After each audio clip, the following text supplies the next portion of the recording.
Week 13 was awesome. Why? We won.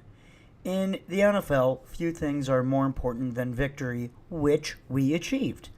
We did this by playing our best football when we needed to and via our defense somehow allowing only 20 points despite being on the field for more than 37 minutes.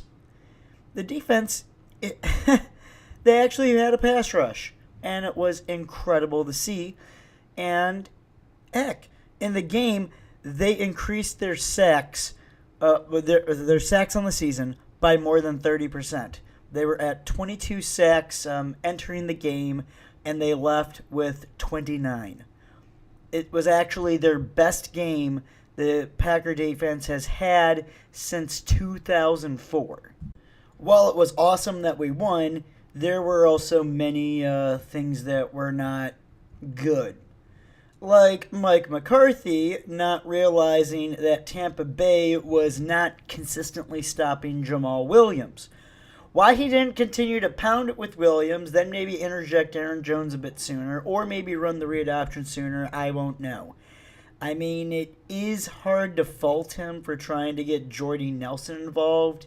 I get that, and Tampa Bay seemed like the perfect time to try. However, after the first half, I would have said, screw that. They don't want to stop the run. Let's pound it down their throats. And to be fair, his screw-up, if you want to call it that, did not cost us the game. In fact, Williams, Jones, and Hundley thankfully performed when we needed them to, and we got the victory. It, again, would have been nice to have had a passing game, but it is what it is. We got the win. And honestly, considering the amount of injuries we have, we should be thankful for this victory. As all 6 of you may have noticed over the past month, I am really upset with Mark Lavatt. And this week is no different.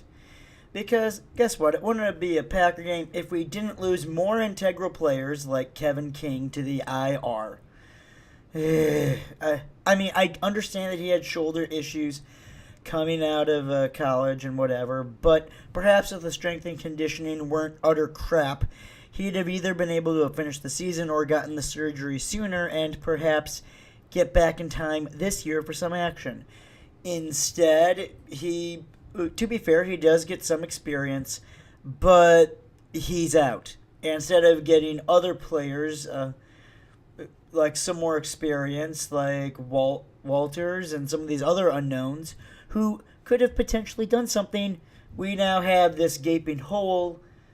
But thankfully, we play Cleveland and Carolina the next couple of weeks, and they don't have very many good receivers. Playoff Watch, the segment where I talk about how Green Bay will make the playoffs. Tonight, the Saints take on the Falcons. I'm going to be cheering for the Saints. They are currently in first place, and there's no way for us to overtake them this year anyway. Atlanta is 7-5. If they lose 2 more times than we do, we pass them. We need them to lose 2 more times in addition to 2 other teams losing twice, which I will discuss a little bit later. On Sunday, we need Jacksonville to beat Seattle, which will probably happen, and we need Minnesota to go to Carolina and kick their ass, which I believe will happen. And as much as I have talked about Hundley, and I do like Hundley, and I continue to like Hundley, he has been inconsistent. That is a fact. And Cleveland, despite the fact they have no wins, they do have a defense, and we are very capable of losing at Cleveland. If that does happen, which I do not think will happen, we can still make the playoffs given how difficult the rest of the team is, or the rest of the schedules are for the other relevant teams. Take the Falcons. They play the Saints twice, and at Tampa Bay and against Carolina. The Panthers, they play against the Vikings, us, Tampa Bay, and at Atlanta.